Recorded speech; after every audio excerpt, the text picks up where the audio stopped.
Bismillahirrahmanirrahim. Kalimat ini teman-teman sekalian yang merupakan asas dakwah semua nabi-nabi,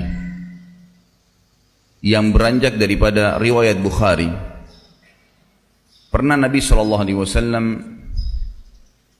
berbaring di rumah beliau pada saat Ummahatil Mu'minin radhiyallahu anhunna sempat meminta pada saat itu kenaikan nafkah, maka Nabi SAW menghajar mereka.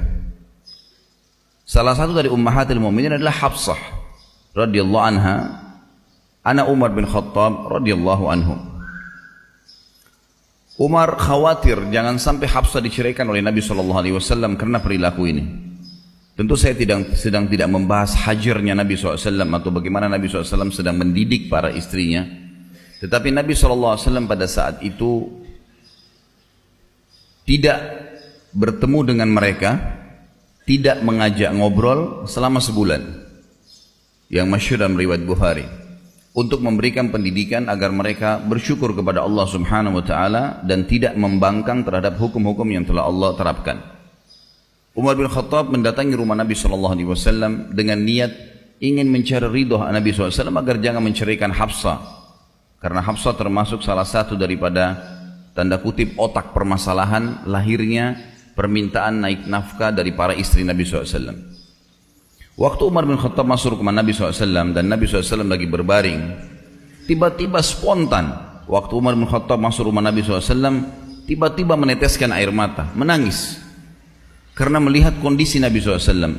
Rumahnya sederhana sekali, hanya ada beberapa perabot, dan beliau SAW tidur di atas sebuah tikar. Tikar ini ada bolongnya sehingga membuat sisih tanah di rumah Nabi SAW, karena zaman dulu nggak ada keramik, tanah saja, itu sempat menyentuh sisi kanan tubuh Nabi SAW dan mengotori baju beliau. Sambil beliau pun tidur tidak menggunakan bantal, kena meletakkan telapak tangan beliau saja di bawah pipinya. Umar bin Khattab waktu melihat kejadian tersebut tiba-tiba menangis, dan beliau sambil menangis terseduh-seduh mengucapkan salam kepada Nabi SAW. Nabi SAW menjawabnya. Lalu tiba-tiba Umar juga berkata, "Ya Rasulullah." Dia tidak bicarakan lagi masalah anaknya nih. Melihat prihatin keadaan Nabi SAW begitu, sungguh Kisra, raja yang berkuasa di Persia, salah satu negara adikuasa pada saat itu, dan Kaisar di Romawi, negara yang lain berkuasa di dunia ini, ada dua negara yang berkuasa pada saat itu. Mereka tidur di dipan-dipan yang empuk, mereka menggunakan baju-baju yang mewah, mereka didampingi oleh dayang-dayang yang mengipas mereka. Mereka juga duduk di sekitar posisi di sekitar mereka penuh dengan buah-buahan dan beragam macam makanan. Sementara Anda utusan Allah, Nabi kami, Anda adalah raja kami, seperti ini keadaannya ya Rasulullah. Artinya kok sederhana sekali, dan sampai tidur pun berbekas-bekas tanah di sisi kanan Nabi SAW.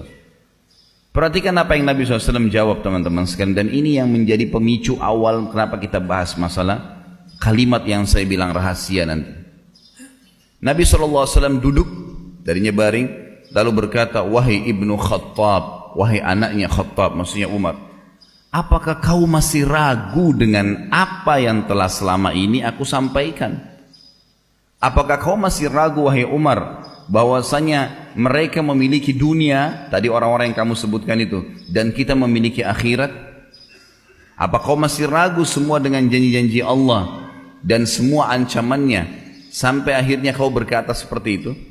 Ketahuilah wahai ibnu Khattab, Islam ini akan sampai ke seluruh pelosok muka bumi ini, baik dengan kemuliaan atau dengan kehinaan." Maksudnya akan masuk Islam orang yang mulia, dan yang menolak pun akan dengan terhina masuk ke dalam Islam. Akan masuk akhir zaman nanti seperti itu. Ini kurang lebih pemicu awal kisah ini. Juga yang lainnya adalah riwayat Bukhari, Khabbab bin Arat radhiyallahu anhu, sahabat Nabi yang mulia, seorang mantan budak di Mekah dulu, datang kepada Nabi SAW di Mekah, mendekati beliau lagi di depan Ka'bah, kemudian menggunakan jubahnya sambil berdoa kepada Allah Azza wa Jalla. Khabbab bin Arat waktu itu baru saja selesai disiksa Tahu bagaimana bentuk siksanya orang-orang Quraisy kepada Khabbab? Luar biasa. Kisahnya adalah bagaimana kita tahu luka dan sakitnya Khabbab radhiyallahu anhu ini. Waktu di zaman khilafahnya Umar bin Khattab, saya akan kembali ke kisah tadi. Umar bin Khattab waktu jadi khalifah sempat bertanya kepada Khabbab, wahai Khabbab, siksaan apa yang paling menyakitkan bagi kamu yang dilakukan oleh Quraisy? Khabbab nggak ngomong apa-apa. Beliau mengatakan, inilah Amir Mukminin. Dibuka bajunya, jadi tulang belakangnya Khabbab dari leher sampai ke tulang ekornya, di sebelah sisi kirinya itu ada lubang yang dalam sekali, dari atas sampai ke bawah. Lubang yang dalam yang kalau dimasukkan telapak tangan bisa masuk. Dalam, berwarna merah kehitam-hitaman seperti luka bakar. Dan ini sudah berjalan sekian tahun ini, sudah sekian belas tahun terjadi ini. Umar bin Khattab itu langsung menangis. Teteskan air mata sedih melihat apa yang mereka lakukan dengan kau, hai Khabbab, sampai seperti ini tubuhmu. Maka Khabbab berkata, wahai Amir Mukminin, waktu awal-awal Islam diiklankan dan saya termasuk penganut awal Islam, mereka orang-orang Quraisy membuka bajuku, kemudian meletakkan batu-batu yang runcing dan tajam di padang pasir yang sengaja mereka tancapkan di dalam tanah dengan kokoh. Kemudian badan saya, kedua kaki saya dipegang, kedua tangan saya lalu saya diseret dengan cara keras di atas batu-batu tajam tersebut sampai akhirnya belakang saya bolong seperti ini. Waktu masih netesin darah baru selesai disiksa seperti itu. Di Mekah, ya, Khabbab bin Arad datang kepada Nabi SAW. Nabi SAW lagi di depan Ka'bah, mengatakan, ya Rasulullah, dibuka bajunya, lihat nih perilakunya orang Quraisy, luar biasa nih penyiksaannya. Tidak ada orang yang disiksa seperti saya gini. Tapi alhamdulillah masih hidup. Lalu kemudian dia maksudnya berkatalah Khabbab, ya Rasulullah, mumpung anda di depan Ka'bah, anda seorang utusan Allah, mintalah agar Allah memenangkan segera agama ini. Apa kata Nabi SAW? Wahai Khabbab, innakum qaumun tasta'jilun. Sesungguhnya kalian kaum yang buru-buru.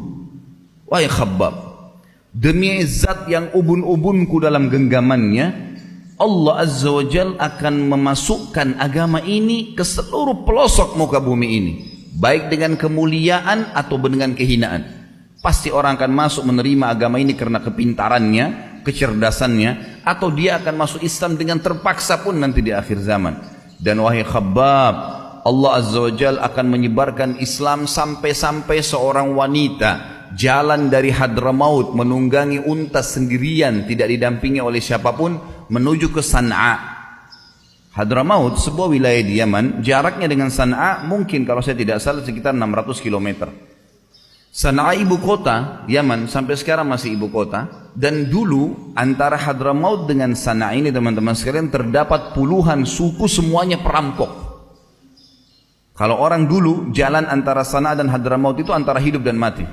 Kalau dia lolos dari satu suku yang akan merampoknya, maka dia akan ditangkap oleh suku yang lain di depannya. Setiap suku yang dilewatin pasti akan merampok. Dan tidak ada yang selamat antara dua wilayah ini. Nabi SAW berikan contoh, wahai Khabbab, nanti akan tiba Islam masuk ke seluruh jazirah Arab, seluruh dunia ini, sampai-sampai karena tersebarnya Islam itu, seorang wanita jalan dari Hadramaut sendirian menunggangi unta ke San'a. Dan tidak ada satupun yang mengganggunya serta dia tidak takut kecuali kepada Allah. Kata Khabbab, demi Allah saya menyaksikan sendiri. Ya, karena Khabbab hidup sampai di zaman Nabi Umar bin Khattab, zaman Khulafaur Rasyidin. Maka kata Khabbab, demi Allah saya menyaksikan apa yang Nabi SAW ucapkan itu. Wanita jalan dalam kondisi tidak ditemani, ya, jarak yang begitu jauh tapi aman, tidak merasa apapun.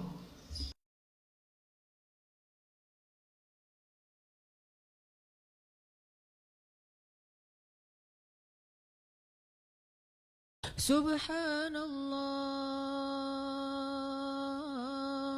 walhamdulillah wa la ilaha illallah wallahu akbar. Subhanallah